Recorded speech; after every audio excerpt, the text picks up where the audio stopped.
Today, I am going to explain a drama, horror, mystery movie called Lamb. Please be aware, the video contains spoilers. A herd of horses is spooked by a loudly breathing entity in the middle of a snowstorm. It makes its way to the barn where the sheep are kept. A pregnant sheep then stumbles out of the cage and collapses. The broadcaster on the radio wishes everyone a Merry Christmas. Inside the house, Ingvar and his wife, Maria, are preparing for dinner.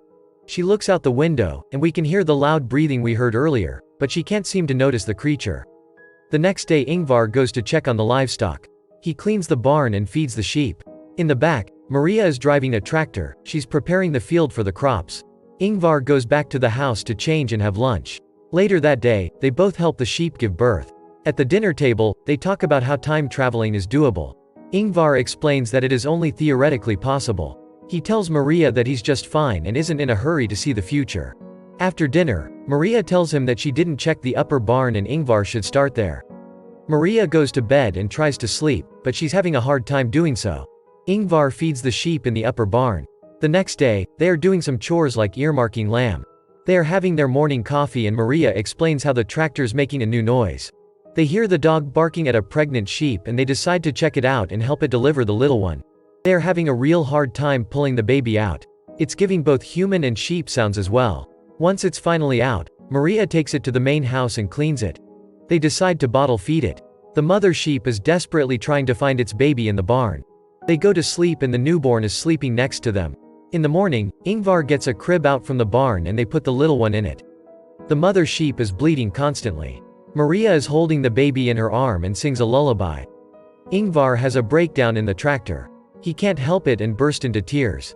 We can see the sheep outside in the mist breathing heavily. The baby stands up in the crib and we can see it has a human body. Maria just smiles and goes back to sleep. The next day Ingvar checks on the problematic tractor. He's fixing the vehicle and plays with the family's dog as well. The dog comes back worriedly and sits next to him. Maria is hanging the clothes out when she hears a bleat from the back. She finds the newborn's biological mother lurking there. It calls out for her baby and the newborn answers. They shoo off the mother. In the evening, they're watching a movie about folktales with the little one as well. The next day, Maria tells Ingvar that she's off to do some work.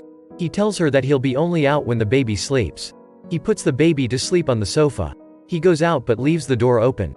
As he leaves, he doesn't notice the biological mother of the baby loitering around. He fixes a window frame in his little workshop. They get back shortly, but the baby went missing. Maria freaks out as she can't find her. They call out for her, and we can finally learn they even named her. Her name is Ada. They can't seem to find her anywhere and they go outside to search for her. Ingvar assures his wife that everything will be okay and they'll get her back. Ingvar goes down to the stream and Maria is searching for Ada on the fields. The visibility is very low as a relatively thick fog is around, which doesn't contribute to their efforts. They meet at the fence but none of them manage to find her.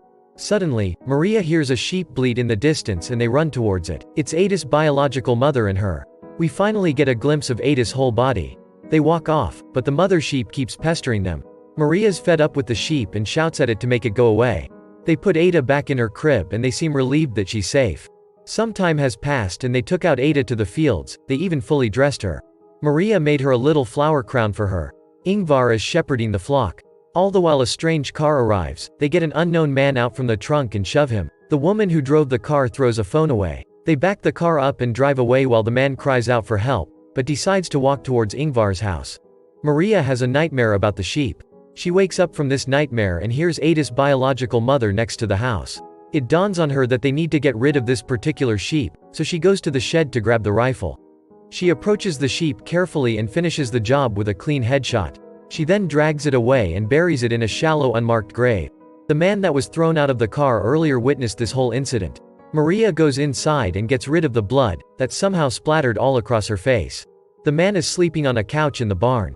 He wakes up and barely opens his eyes. He sees a shadow of a woman with horns on her head standing in the middle of the barn and staring at her.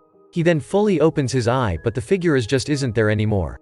He gets outside and greets Ingvar. They know each other. Ingvar asks him if he just arrived, but the man explains that he arrived last night. Ingvar offers him some breakfast and they go inside. Ingvar announces the guest to Maria. She hugs him and invites him to the table. Finally, we learn that he is Ingvar's brother, and his name is Petor. He asks why are there 4 plates on the table and asks if they are expecting any more guests. Unbeknownst to him that Ada exists. They watch Ada with great pride and joy as she stumbles towards the table, but Peter's face tells a different story. He doesn't quite understand, but doesn't freak out immediately either. He helps out Ingvar outside with painting the house, while Maria and Ada are having a bath inside. He leaves Ingvar without a notice to go inside and peep at Maria. Finally, he asks his brother about what Ada is exactly. Ingvar replies that she means happiness for them. In the guest room, Ingvar gives him towels, and then Maria and Ada come to say good night to her uncle. He tries to reason with Ingvar but he refuses. Ingvar tells him that he can stay as long as he wants, but he shouldn't interfere with how they are living their life. He agrees to these conditions. Maria doesn't understand why Peter's back. They talk about how he owed money to people and he's been always unlucky in that way. The next day they are planting potatoes and leave Ada unsupervised.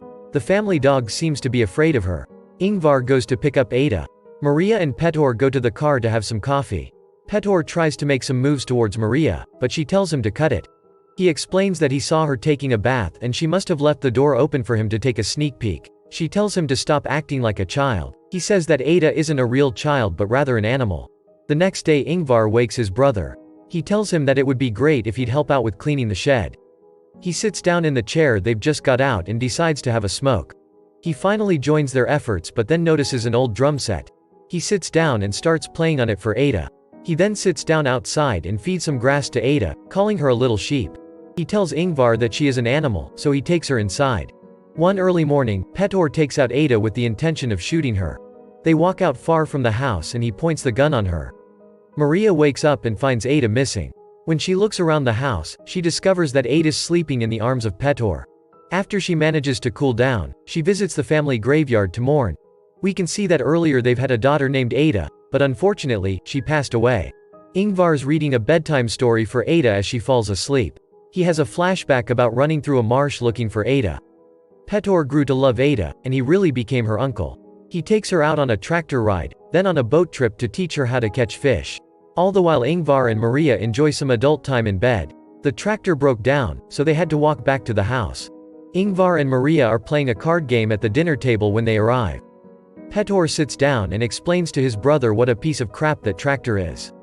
Ingvar pours a glass of booze and offers it to Petor. Later on, they're having a real party. They are drinking beers and watching a handball game. Ada, not really enjoying the party, wanders around the room. Their team ultimately loses the game and Maria offers to cheer them up. She puts in a VHS tape. It's a music video Petor made when he was younger. Maria and Ada dance to the music. Petor imitates the corny music video and joins the dance as well. Ada wanders outside and no one notices her going missing again. She witnesses the heavy-breathing creature killing the family dog and runs off. She looks inside the mirror in the barn. Back in the house, the adults are totally drunk and playing a handball game with a towel. Ingvar even falls, so Petor picks him up and puts him to bed. Ada comes back and goes to sleep with Ingvar. She notices a picture of a flock of sheep on the wall. Petor tries his luck again with Maria, but she once again refuses his advancements. He refuses to stop and reveals to Maria that he witnessed her killing Ada's mother. She pretends to be seduced by him and leads him to the corridor, where she locks him in the closet. She sits down to play the piano to drown out his cry for help. She then goes to check outside the house and then locks the door. Eerie music is playing while we can see the family dog laying dead on the field. The next morning, Maria tells Petor that he needs to leave. She drives him to the bus stop. Ingvar wakes up and he finds nobody near him. Ada made some breakfast and they sit down to eat. When Maria and Petor arrive, she explains to him that Ada is a miracle and she marks a new beginning in their lives. They say their goodbyes and Petor leaves with the bus. Back at the farm, Ingvar's looking for the two. He takes out Ada to fix the tractor that Petor broke. He can't fix the tractor and they decide to check on the fishing nets instead. When Maria gets home, she can't find her husband nor Ada. She hears a gunshot in the distance and starts running towards it. While on the way home, Ingvar gets shot in the back of the neck by the creature, revealed to be a human ram hybrid. The creature takes away Ada and walks off into the wilderness with her. Ada looks back on Ingvar with tears in her eyes. Maria begins a wide search for both of them. She finds her husband's corpse and she just can't believe what has happened. The last scene is Maria wandering in the wilderness, closing her tear-filled eyes. Thank you for watching. If you enjoyed this video, please leave a like and subscribe. Thanks.